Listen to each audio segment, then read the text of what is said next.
actuellement, certains professionnels de la politique sur la scène locale parlent de Si Hamad Ejbel comme étant le nouvel enfant du Sahel. Excusez la question qui est un peu... Non, il n'y a pas de problème parce que tout simplement c'est très facile, c'est facile de répondre parce que je ne crois pas ni à cette distinction entre nos régions et nos citoyens.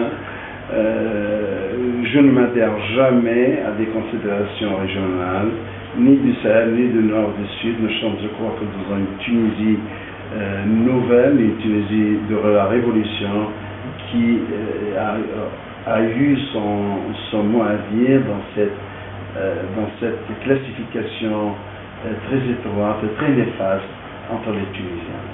Parce qu'on a parlé un peu dans certains antichambres, comme quoi vous avez eu un gentleman's agreement entre vous et Mohamed Jeram dans la région du Sahel pour vous ménager l'un et l'autre. Alors là, c'est loin de toute vérité. Je n'ai jamais eu de... Peut-être j'ai rencontré une fois ou deux, mais je ne vois pas quelle relation intime ou autre entre moi, ni de relation politique ou sociale. Politique, absolument, absolument.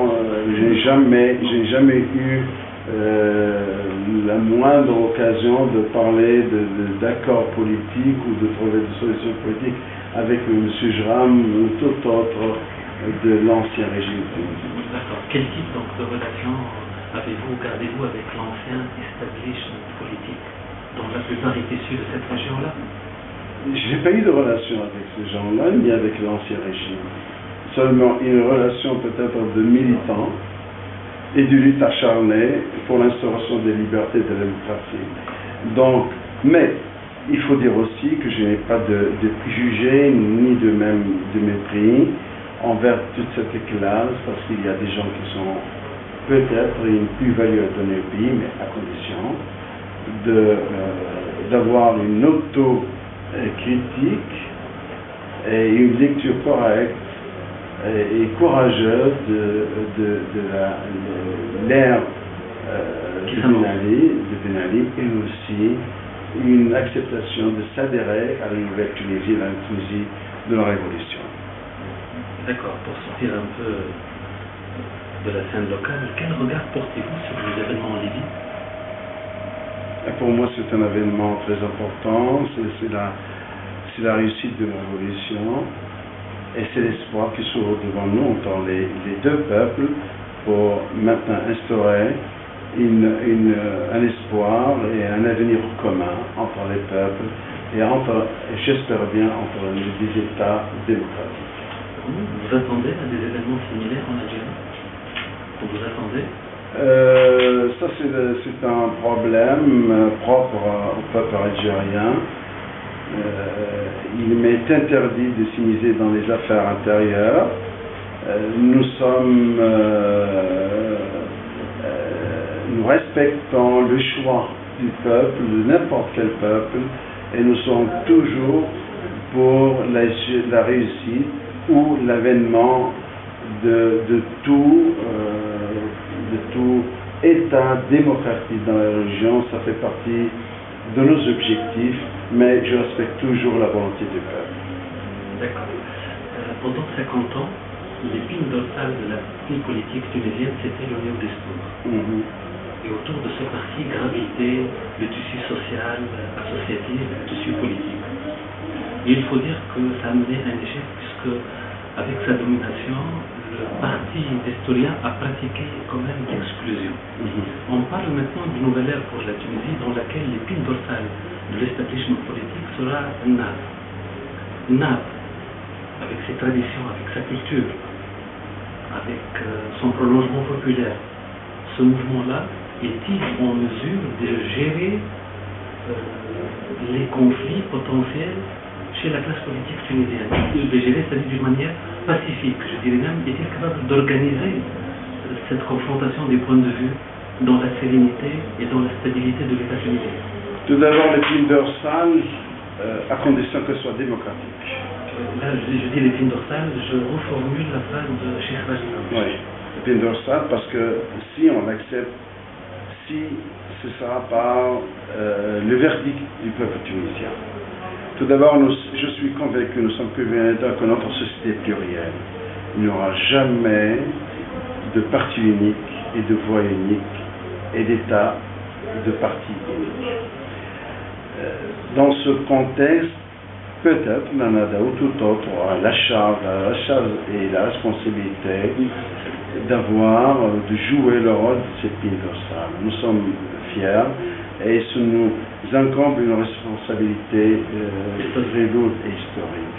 Mais, et je le répète, tout en respectant le jeu démocratique dans le pays, et nous sommes, je crois, que la voie médiane maintenant de cette société, et je crois que la société tunisienne va converger vers le milieu, que j'espère que l'ANADA soit l'épine dorsale de ce juste milieu.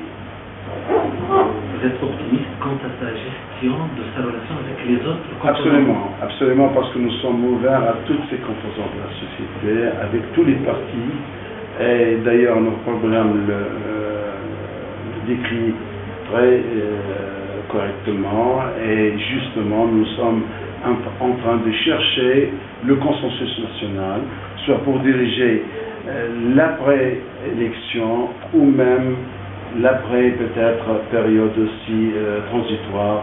Nous sommes donc ouverts à tout ce consensus avec tous les partis, que ce soit politique ou social. D'accord. Croyez-vous à une fitna en Tunisie si un mouvement religieux islamiste dont l'allégeance est chiite est une fitna dans le pays, c'est-à-dire un parti islamiste qui croit à la maison du prophète, à la suprématie des imams, à la dévotion des imams?